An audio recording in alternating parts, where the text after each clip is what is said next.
So hello दोस्तों, आज हम लोग बात करने वाले सेमेस्टर 3 के मेजर 4, जिसमें दोस्तों पॉलिटिकल साइंस आपका ऑनर्स है। दोस्तों सेमेस्टर 3 में मेजर 4 याद रखिए।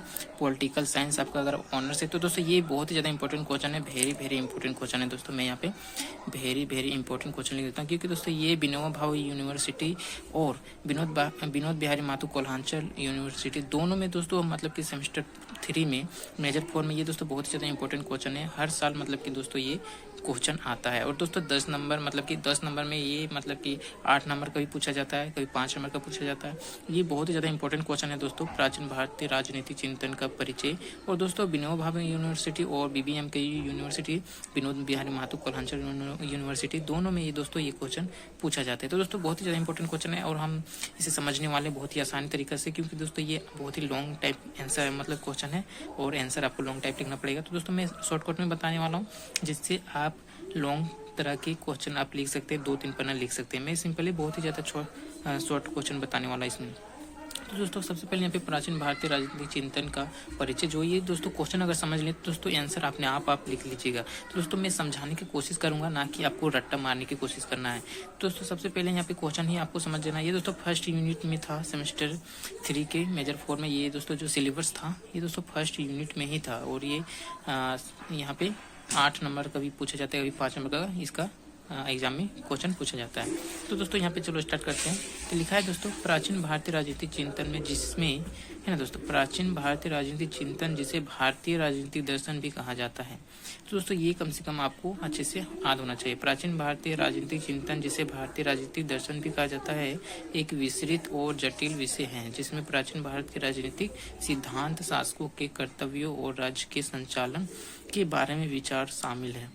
यह चिंतन मुख्यतः वैदिक धर्मशास्त्र, नीति शास्त्र और बौद्धिक साहित्य से प्रभावित है, जिसमें दंडनीय न्याय और शासन के विभिन्न रूपों पर जोर दिया गया है। तो दोस्तों यहाँ से आपको कम से कम अच्छे से समझना है। तो दोस्तों ये तो समझ गए। दोस्तों उसके प्राचीन भारतीय राजनीतिक चिंतन के मुख्य पहलू, ये दोस्तों अगर मुख्य पहलू आप यहाँ पे पॉइंट बाय पॉइंट 5 पॉइंट इस तरह लिख देते हैं दोस्तों। तो दोस्तों पॉइंट आपको रट्टा मारने की जरूरत नहीं, पॉइंट आप देखिए किस तरह समझ में आएगा, मैं किस तरह समझाता हूँ, बहुत ही ज़्यादा इजीली है दोस्तों। तो मैं पॉइंट तुरंत समझा दूंगा, तो पॉइंट ही बस आपको याद रखना, बाकी ये सब आप खुद लिख लेंगे, यहाँ खुद भर लेंगे। तो बस ये पॉइंट आपको याद करना है, बाकी यहाँ पे खुद भर लेंगे। फिर राजस्व यहाँ पॉइंट है तो यहाँ पे खुद लिख लेंगे। इसी तरह दोस्तों 3 पॉइंट और मैं यहाँ पे बताया हूँ, तो यहाँ पे मैं सिर्फ पॉइंट बताऊंगा, बाकी आप 4 से 5 लाइन आपको पॉइंट से खुद आप लिख सकते हैं। इसी में समझाने वाला हूँ।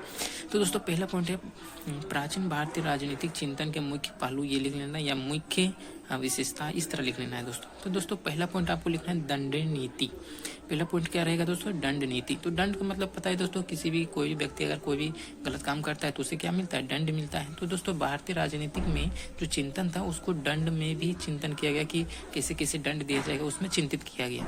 तो दंड नीति का मतलब दोस्तों प्राचीन भारतीय विचारक दंड नीति के महत्व पर जोर देते हैं ना दोस्तों। जो भी प्राचीन भारत के जो भी वहाँ पे जो भी लेखक थे या फिर प्राचीन भारत में जिस टाइम जो महान पुरुष थे तो वो दंड नीति पर भी चिंतन किए।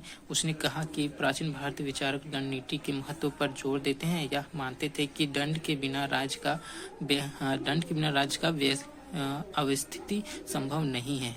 मनुस्मृति में कहा गया कि दंड ही सभी की रक्षा करता है और न्याय के मार्ग पर चलने के लिए प्रेरित करता है। तो दोस्तों दंड पर बहुत ही ज़्यादा चिंतन किया गया प्राचीन भारतीय में कि दंड के बिना राज्य संभव नहीं है कि अच्छे से चल पाएगा। तो दंड ही बहुत ही ज़्यादा चिंतन किया गया। दंड नीति में भी बहुत ही ज़्यादा चिंतन किया गया।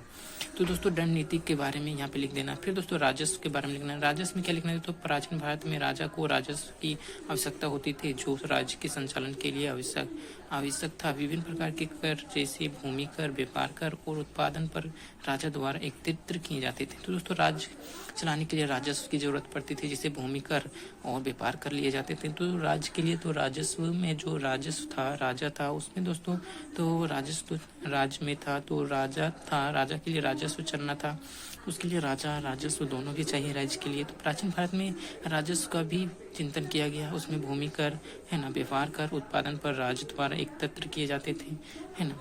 और राजा ही सभी से भूमि कर, व्यापार कर लिया करते थे और राजा ही प्राचीन भारत को पहले अधिकतर संभालते थे। उसके बाद दोस्तों अगर बात करें तो ये 3 पॉइंट है जो कि आपको लिखना है दोस्तों। प्रशासनिक व्यवस्था में भी लिखना है। तो दोस्तों प्रशासन के बारे में भी चिंतन किया गया था उस टाइम प्राचीन भारत में।